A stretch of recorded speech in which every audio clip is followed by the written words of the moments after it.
Okay, so a bunch of people have joined already, so it's nice to see everybody. Thanks a lot for taking some time out of your day to come to this. So the idea behind today's webinar is we're going to be talking about how data science is changing, specifically how more and more data scientists are spending their time post-deployment and why you as a data scientist should care about it. I'm going to kind of cut to the chase, get the TLDR out of the way. That's the kind of person I am. And again, if you have any questions during the talk, feel free to put it in the chat. Feel free to raise your hand. I'm happy to answer them and make it a little bit interactive. So first things first, what has actually changed? Why is data science changing? Well, there's this whole world of post-deployment data science. It's obviously, if you're a senior data scientist, this is something you know for a while now. We spent a lot of the early days of data science 2014, 2015, well, when data science was called like the sexiest job in the world, working on research and development, lots of EDA, lots of using Jupyter notebooks, doing lots of analysis, and kind of working up to getting models into production. Well, right now, there's obviously a very big shift. More and more models are going into production. That's the first part. We see a lot of data science teams actually have models driving real significant business value, which means that most of the time that data scientists are starting to spend is post-deployment. And so before, where a data scientist was spending most of their time building these models, the example I always like to give is like mainframes, right? Mainframes are a 60, 70-year-old technology, probably a couple of decades spent implementing them. And when we were implementing mainframes, most people probably thought, hey, this is where all of the work is. Well, 70 years later, and mainframes are still there. So most of the work that went into mainframes was not in putting them into production and building them, but actually maintaining them and using them in the real world. And if you do your job well as a data scientist, the use cases and models that you get into production today are going to be around for a very, very long time. And then, the last thing, because of that, obviously data scientists, I already mentioned that, are spending most of their time post-deployment and maintaining their models. And why should you care about it? So that's the two premises of this talk. Basically, what has changed, and I just told you with the post-deployment data science, and why should you actually care? And then the rest of the talk and discussion will kind of be going a little bit deeper, sharing concrete examples and real strategies and tactics that people use post-deployment and things that I have seen. Well, the first thing is post-deployment data science is very hard. I'm sure you've all heard this number before, that 10% of data science projects make it into production. There's a lot of reasons behind this, whether it's company culture, whether it's just that there wasn't a valuable business case to begin with, whether the company didn't have the data in production. There's lots of reasons why models don't actually get into production. And then the kind of second part to that is once a model's already in production, there was a recent paper, happy to share it after the talk, from Harvard and MIT, where they did a systematic study across thousands of models, data set combination. And they found that within 1 year, around 91% of models experienced a performance degradation of 20% or more. So you do all this work to get a model into production, which is already not guaranteed when you start a project. And then most of the time, the model actually fails. Just a question that came in from Ari. Please explain how this can change company culture. I mean, that's one of the hardest parts of post-deployment data science, actually. There's an extensive part about it a little bit later in the talk where I talk about, how a data scientist has to go about their company culture, how they have to go about the business processes around consuming the predictions from their models.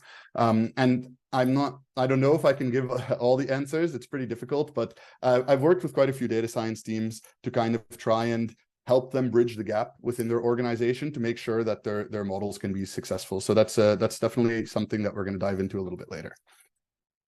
And so, and the last thing, when models fail, most teams actually don't know until it negatively impacts business. What does that mean? It can be, I've seen even companies where a model has failed and it actually showed up on the balance sheet of the company, like a massive central machine learning model that was part of a core business process. And the model had failed quite badly. And they only found out when they actually saw it in the business results of the organization. So basically, managing these models post-deployment is very hard. And as a data scientist, you actually do have to care about it. And mostly because being a data science leader is not easy. The example I always like to give for like a big model failure is when Zillow systematically overpriced, I think it was what was it, 7,000 houses by $300 million, which led to their market cap dropping by $32 billion. And they actually lost those $300 million and they fired 1,000 people. Definitely all the data scientists that were working on that project. And so that means that as a data scientist, your models can fail, costing millions of dollars. You spend hundreds of hours debugging and fixing your model's performance issues in production. And if you don't do it, and your models are useful, the business units consuming your machine learning models will grind to a halt, losing trust in the data science team and potentially having some pretty bad consequences as well, with teams being fired. So that was like the kind of TLDR of what this talk is about. So what has actually changed, which is more models get into production, and why you should care about it as a data scientist. Because if you don't care about it, there's a good chance that you're going to be held responsible for the bad things that happen with your models. And there's a few other consequences I'll talk about a little bit later in the talk. But I'm a very practical person. So what are we going to do about it? What are we going to do about this change? How are we as data scientists going to adapt? And what are the things that data scientists already do to make post-deployment data science a little bit easier? So the first part about it is understanding why you should care. We talked about that a little bit already, but I'll dive a little bit more into that. The second part is learning what post-deployment data science actually is, what is covered by it, why is it different from MLOps, for example, and what does it really mean to do post-deployment data science and the impact of it. And the final thing is how to get started. What are some resources to look at, open source libraries, and things you can use to get started with post-deployment data science, either in your job or in looking for a job. So the first part, understanding why you should care. Like I said, I already covered that a little bit. If your models fail and your company loses millions of dollars, that's going to have a pretty bad impact on you. But there's also a lot of other reasons you should care as a data scientist. I've personally find some of the most interesting things to do while building a machine learning use case is what you have to do post-deployment. Whether that's looking at how the model behavior changes over time, how the features change over time, how it's impacting behavior, how the predictions, how they're being consumed, and how that impacts the total ROI of the use case. So there's a lot of interesting, like what I call data science work to do once your model has been deployed. And I'm going to take a quote from a blog in KD Nuggets that's basically the value a data scientist can provide to an organization lies in their ability to, basically lies in their ability, oh, sorry, went to next slide, too fast, and still too fast. Lies in their ability to apply data to real world use cases. And that's as true as it ever was. There's gonna, organizations can only handle so much of POCs and experiments and not getting a real ROI from their models. I'm just gonna take a quick look at the chat related to the question above. Also consider how to cope in an environment where ground truth is highly dynamic. Oh, that's okay. Thanks for that question, Michael. I don't go into big details in this talk, but that's actually the core of what we're working on at nannyML, the company I work for. Happy to share a little bit more about that and some blogs, but yeah, ground truth not being available is one of the hardest parts of post-deployment data science. It's also why we're working on it and making sure that you can get a view on your performance when you don't have access to ground truth or targets. But thanks for that question. To show how kind of serious the whole post-deployment thing is, other than Zillow having to fire thousands of people and losing billions of dollars, there was another, actually the quote I previously took was from this article in KD Nuggets as well, from not too long ago, asking, is data science as a career dying? And so basically, if data scientists don't adapt and if they don't start caring about the business impact of their machine learning models, people are going to start to question on whether it's actually a real career, whether it's a role that should exist, or whether we should get rid of them. And so it's pretty important that we care about this. To give another example, one of the people I love to follow on LinkedIn is Matthew, and he recently wrote a post about business is more than just ML models. And I think this is also a very important thing. You have to, as a data scientist, understand your company strategy, the problems that your company are facing, and how you're going to solve them. And machine learning might not always be the solution. Of course, it's not your job to solve every problem in your company and do everything outside of your role. But as senior data scientists and data science leaders, we have to optimize for business value. And this is really, really important to think of. And so in summary to that kind of whole little side rant about why you should care as a data scientist is basically models in a notebook add zero value. This means that it would have limited organizational impact, have people wondering about your ROI, and ultimately really stunt your career growth if you're not just religiously and zealously looking at the ROI that you bring to your organization with the data science work that you do. So that's why you should care about post-deployment data science. I hope that was clear. Feel free if you have any more questions on why it might be important to just drop them at this moment. The next part is, okay, what is actually this post-deployment data science thing? How is it different than normal data science? How is it normal than MLOps? Why is this a thing? Well, all the data science you do post-deployment is what I call post-deployment data science. And I know that's already very vague, but I will define it concretely in a couple of slides. And so that's basically deciding when to retrain your model, deciding when to update or change your features, understanding how the business is consuming your predictions and how that might change. Is there a new business process that has been added on top of your predictions that might change what you intended and then the final ROI of your model? And all of these kind of type of what I call data science questions post-deployment. What is deployment? Just to also clarify, because I know it's not the same in every company. Kristen is also another great person to follow on Twitter, by the way, highly recommend it. And basically what I mean by deployment is a model that is doing inference automatically, either via batch jobs, endpoints, or on an edge device. She says that whether the organization is using it is another question. That's where we differ in opinion. For me, for a model to be deployed, the predictions have to be consumed for some business end, or it's not really deployed and it's not really post-deployment data science.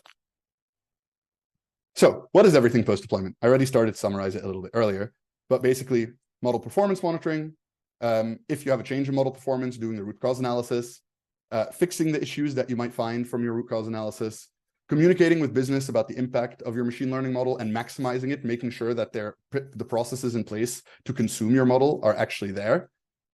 Designing and running real-world pilots. I think this is an interesting one that not a lot of people talk about, but from my work, what I've seen, there's a lot of use cases where deploying a model into production is super expensive.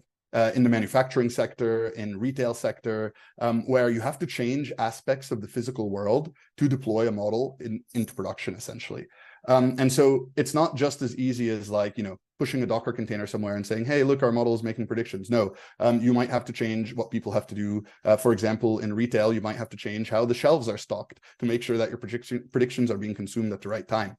And that means that you have to run limited deployments of your machine learning models, and you have to design pilots in the real world to verify that there is positive ROI and to verify that your model and use case is worth scaling everywhere. And I differentiate this from a POC, because a POC in my head as a data scientist is like, okay, you get some data, you get a Jupyter notebook, you do some EDA, you understand, is there information in this data that allows me to predict my end goal? You set some objectives with business and you do that, but it's not an actual real world deployment and use of the machine learning system, which is what a pilot would be in a limited version.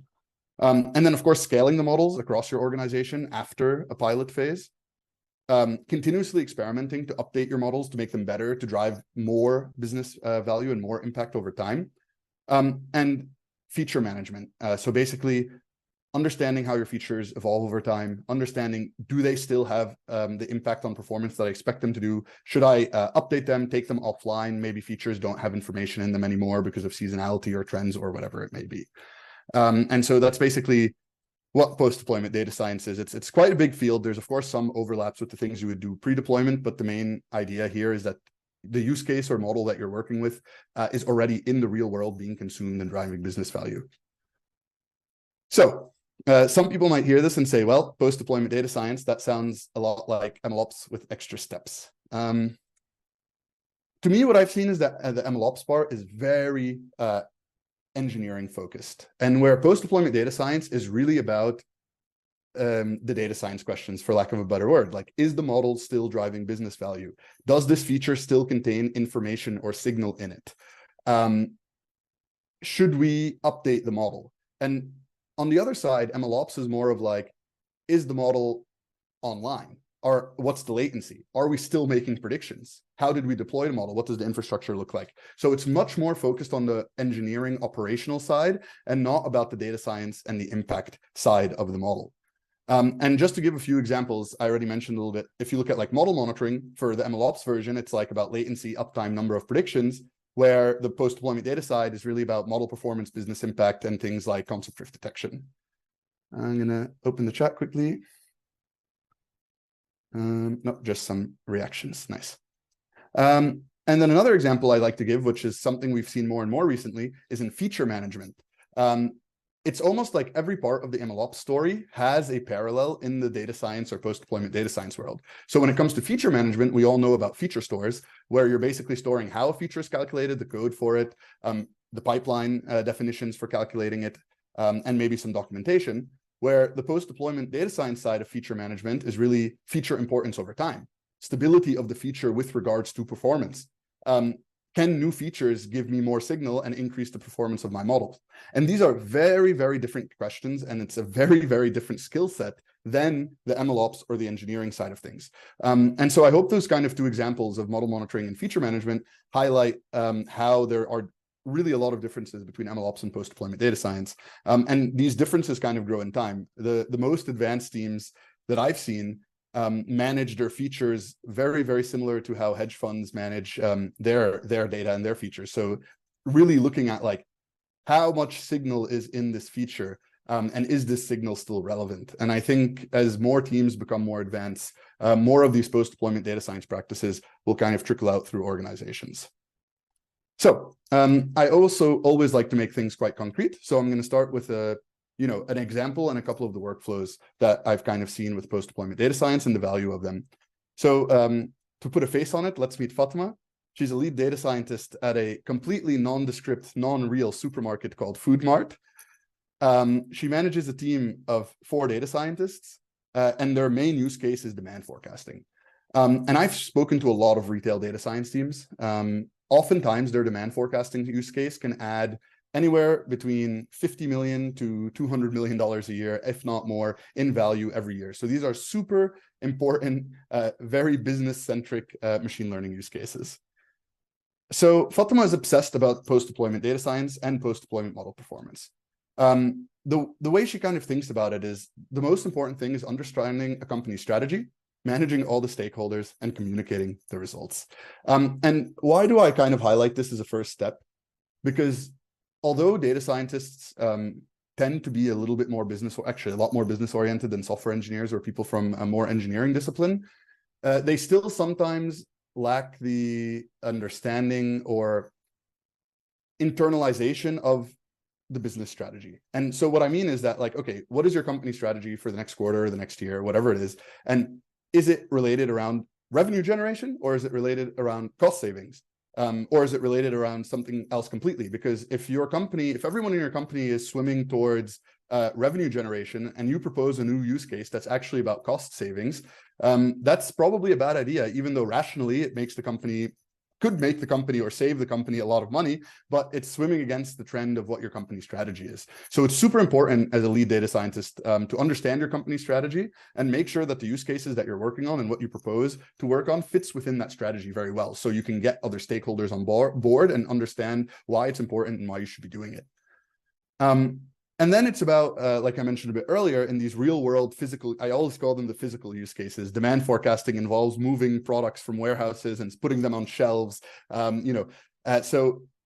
manufacturing involves stuff in factories and things like that. And so when you're working on demand forecasting, and part of post-deployment data science is managing these pilots. And that means maybe deploying it into one store or a handful of stores on a limited number of products, and then scaling out from there across the organization as you validate the value and the ROI that your models are bringing. And of course, monitoring the model performance and business KPIs. It's not just about, an MAE or whatever technical metric we use. It's about your company's actual metrics. So in demand forecasting, it's like stock out, making, there's a few metrics like stock out where you run out of things, or overstock where you have too many things, and spoilage and things like that. And then you need to have a strategy and tooling in place for retraining and updating your models, especially in very dynamic use cases. And I don't mean it has to be like this fully automated MLOps level 5 type thing. I actually think, getting a model into production, even in a Jupyter notebook, as long as business is using it, is always good, as long as the ROI is validated. But you should have some sort of plan or strategy in place to make sure that you're checking model performance, knowing when it needs to be updated or retrained. I think there's... went too fast. And then once this very high value use case is all up and running and fully rolled out, you're going to be consistently experimenting with different product and model locations. Remember, this is demand forecasting. You might update, release some new model to a certain set of products, see how it performs versus your other models. You might check the features that you're using and how they're changing over time. Maybe in the summer, you use some features. In the winter, you use a whole completely different set of features. And basically, you have to do it because it's so valuable. You're going to be consistently experimenting and maximizing the ROI of your use case in time. And so just to go a little bit deeper into demand forecasting, these are some examples from organizations that I've talked to in the past. It kind of averages around here depending on the country and region, but we're talking about a 1% performance increase or decrease can mean $6 million a year in ROI for your demand forecasting use case. Most of the teams these days, and we can probably have a very long discussion of whether that's a good way of building models, especially after the latest, the M5 competition for forecasting, but most teams have thousands of models. Normally, I've seen as granular as one model per product per store. So like your bag of chips at your local Kmart or whatever, your local Walmart might have a dedicated machine learning model forecasting it. And most of the models have different goals related to their specific things. So like, for example, ice cream, you might have a lot of storage space. And so over ordering ice cream is okay because customers really need it to be there and you can store it and it doesn't go bad. But over ordering vegetables might not be okay because if you then don't have if you order too many, they rot and you have to throw them away and you lose a lot of money. And so they often have different goals for all of the different products that they're using, depending on the business case for that specific product. And then this is critical to all supermarkets, basically. Any brand name large supermarket that has essentially a quite advanced demand forecasting system. It's kind of a transitory period right now where we see a lot more trying to do it in-house and a lot more already successfully doing it in-house. But there's also like older, more legacy tools that do this type of thing, whether in SAP or other tooling for supply chain management. But we're really talking about the kind of machine learning, data science driven case. So highest impact workflows for something like a demand forecasting system. Again, I already mentioned designing and running real world pilots, model performance monitoring, and continuous experimentation. The whole idea behind these pilots are starting small in scale, and that's really because of the risk associated and the costs associated with deploying the model into production. What is a pilot? I already mentioned this multiple times, so I probably won't go into detail, but basically, first, work with the business to define the new workflows that have to happen and basically what you need to get out of your model. You deploy the model to a limited number of products in one location. And then very important is that your pilot is in a fixed period of time and you set success criteria so that you can calculate the ROI of your use case and hopefully be able to map that out like, okay, if we scale that everywhere, what is the total ROI and is it worth it? What do I mean by new business workflows and why do you as a data scientist have to care about it? It's like, why is that our job? Unfortunately, it is part of our job. And I say unfortunately because it's kind of far outside of the scope of what you'd expect you need to do as a data scientist. But the thing is, you are the only one who could really understand how should business consume the prediction and what did I intend when I set my metric that produced the model that produced that prediction, and how should they use it and how will that impact all of the business? And so basically, for example, in demand forecasting, you might have to have the purchasing department purchase the products based on your model predictions instead of based on a human output like they used to do before. And that's a workflow and that's change management. Maybe you actually have to ask your company, you have to work with your company to change the schedule of the delivery because of reasons. Because it's like I always say, if your model is very good at making predictions, but the product doesn't get onto the shelf at the right time, well, your model is basically useless. And so that's something that you have to think about. Like, how is this prediction being consumed? And is it actually still able to drive the value that you intended when you were designing your use case? And another thing is maybe you have to literally align. And I've seen this before, like where a data science team has to align with store managers so that the shelves get stocked at the right time and that align with their model predictions and how they designed their use case. And so when we talk about limited deployments, we're talking about like deploying a model on 50 products in one location, limiting the number of employees involved to minimize the costs and minimize what you have to do when it comes to changing the workflows, and closely following up to ensure that processes are being followed. Because it's really, it's not, your model does not end at the prediction. It really ends at when the prediction is consumed, or the output of your model is consumed. And so the success criteria for a pilot like this could be like, what % increase in sales or operational efficiencies justify the costs for implementing this? And you should really calculate it with your business stakeholders ahead of time. How much data do you need to gather to extrapolate the fully scaled ROI? Do you need to run a pilot for a month? Do you need to run it for 6 months? How many products? That's again a very very interesting data science questions that you have to work on. And when do you know to pull the plug? When is it that you know, okay, our hypothesis is essentially invalidated or validated, and we should stop this pilot because either there is no value or we already know that there is value from scaling. And as I mentioned, this is one of the hardest parts of post-deployment data science. Data scientists often have no authority to change workflows. Data scientists might have issues getting other stakeholders to follow new workflows. There's a lot of room for error, especially because there's so many people that have to work together to make sure that this model is working or this use case is working. You're dealing with the real world, which always punches you in the face. And I put this as something that's hard because it has to be scientifically sound. And I put that as hard because when you're dealing with people in stores or in factories or wherever you might be deploying your model, it's sometimes hard to justify why they have to do certain things just because science said so, right? Like, you have to follow this procedure, else we can't actually validate that this worked.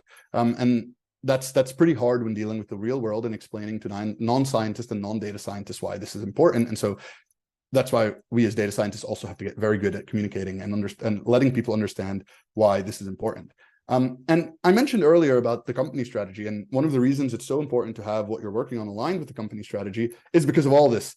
It will still be hard, but all of these things will be a lot easier if everyone involved knows that this use case is part of the strategy of the company, it's part of the goals, and that it's super important.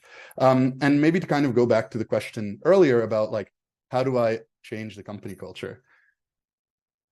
That's very, very hard. So it depends how much experience you are, how high up you are in the organization. But if you're a young data scientist and you already see that the culture is not understanding of data science or thinks that machine learning or AI is just magic and we can just snap our fingers and it's like normal software and we can deploy it and everything will work, I think that it will be very hard to change the culture in that organization. The most successful companies I've seen with post-deployment data science or data science in general are where leadership really understands everything that you actually need to do to get the ROI from working on these things. And yeah, that's really it. And so either you'll, if you think you can change the culture, you'll have to get all the stakeholders around the table, and it's all about communication and setting up the use case to align with the company goals and the goals of the people that you're working with, right? You have to understand, what are the boss's goals? What are the other team's goals? Because you have to try and make sure that there's something in it for them, and that by working together with you on this use case, that this all aligns with their goals and where they're going. So lots of communication, but it is obviously the hardest part of being a data scientist, in my opinion, and from my experience. And so if it's all successful, you're going to scale this, you're going to scale it to more locations, and you're going to monitor an increased ROI. And so that brings to the kind of next part of it, which is obsessing over performance and monitoring your model's performance in production. So this is like the core of what I've really been working on for the past 4 years. Basically, if you know, traditional monitoring often looks at changes in the input data and changes in the feature, but essentially just changes in the features and maybe the probability distributions. What we found is that that's not very useful for monitoring. It's extremely noisy, but the issue is ground truth is delayed or absent in a vast majority of use cases, so you can't actually calculate your performance metrics in the real world. And that's why we kind of worked on building an open source library that actually allows you to estimate model performance. It allows you to estimate any metric for classification or regression without access to targets or labels. This webinar is not really about how that works. There's plenty of other webinars, articles, or things about the technical details that you can dive into to kind of understand it. But basically, monitoring your model performance is super important. Monitoring performance first, because it gives you one number, a single number to communicate to all the other stakeholders about how this use case is going. And ideally, it is the same number or the same metric that you use while building the model, whether it's a direct business metric, like, I don't know, in demand forecasting, it's hard because they have a lot of different metrics for the business side of things, but something like in credit scoring, it's like, what is it? The default rate, right? So the default rate together with some sort of, MAE or F1, depending on whatever metric that you have picked. And so if you're monitoring only one metric, it's just so much easier to understand what's happening and to explain it to other people. And then if there is a problem, this is where I was talking about. I was showing the whole overview of it. So basically, you have performance monitoring. If there's a problem, you do automated root cause analysis. And if there is, once you understand what the problem is, you have to solve it, basically. And so that's what I was talking here, that you have to look at estimated model performance, realized when it gets there, and measure the business impact. Now, automated root cause analysis is, if you have a performance-first monitoring workflow, what you can essentially do is try to understand what data changed at the same time that my model performance changed or my estimated model performance change. And then you can look at the multivariate drift, you can look at univariate drift, you can leverage your domain expertise to understand why this performance actually changed and what actually happened here. And then the final thing is around issue resolution. So it's like, okay, you know that there's a problem. A lot of people think that you're just supposed to retrain your model. Retraining not rarely, but retraining is not always the solution. If you have a data quality issue that caused your model to kind of change performance, retraining will not fix it. If you have covariate shift, retraining will not fix it. If you have concept drift, retraining will fix it. And so there is also a blog that talks about this that I've kind of that we've written about all the different things you can do to kind of fix the issues with your model in production. And this is all part of this post-deployment world and the work of a data scientist. Yeah, and then maybe the last kind of part of this is workflows that you would be looking at is like continuous experimentation. And so if you have a very high value use case like Fatima's demand forecasting use case here, you're gonna want to keep experimenting and keep driving more ROI. So deploying and scaling is day one, basically. And so you're gonna continuously experiment with new models for different products, different locations, adding new data sources, maybe engineering new features, and you're going to keep working on this use case because every percentage point, again, is $6 million, like we talked before. So there's this like, your model's in production, but now there's all of this post-deployment experimentation that you have to keep doing, or should keep doing to keep driving ROI. And then it also allows you to stay ahead of these like strategic changes, because maybe you know that the way things are going to get delivered, like the supply chain is going to change. And then you know that you have to update your model before that happens, because else it will fail. And so one of the things you have to do is like continue to fit your use case within the quarterly goals. Maybe there's going to be new locations coming, and so you have to update your use case to deal with that. You want to sell more of a specific product because of the quarterly goals, and maybe you can adjust your use case to enable that. And basically validate and scale your experiments. And this cycle just keeps repeating. You scale the validated experiments, you do pilots again, you test how they work in a limited area, and then you scale everywhere else. And so that's basically 3 workflows that you can work on in post-deployment data science. So you have this pilots, you have model monitoring, and you have this continuous experimentation. And I hope that highlights how kind of deep post-deployment data science can go, and the value that it brings, and why you as a data scientist should care about it. How do you get started today? Well, the first part about it that I always tell data scientists is to like start with ROI. Make sure that when you work on a use case, you build a business case. I know it can be obvious for a lot of us, but to build a business case with all of your stakeholders. Learn your quarterly goals, learn your team's goals, figure out how your model will fit into it. Understand the cost and revenue structures of your business and your organization. Estimate the model impact that it will have. So like, okay, we're going to spend X amount of resources doing this use case. It's going to cost us this much. What is the ROI over 1 year? What is the ROI over 2 years? What is the ROI over 3 years? Yeah, so I actually think this is one of the most important ways to get started with I know this is not technically post-deployment data science. This is pre-deployment data science, because you should do it when you're starting your use case. But I still think it's one of the most important things. And if you happen to have a use case in production, which does happen sometimes, that you don't actually know how it fits into all these goals, it is still very good to kind of go and get started with that. The second thing is I can suggest some blogs to read. We have a nice post-deployment data science blog over at nannyML.com. There's really a lot of high quality blogs there about all of the topics I kind of discussed today, and many, many more. And And I also have a course on DataCamp. So if you have a DataCamp subscription, yeah, I have a course there on monitoring machine learning models.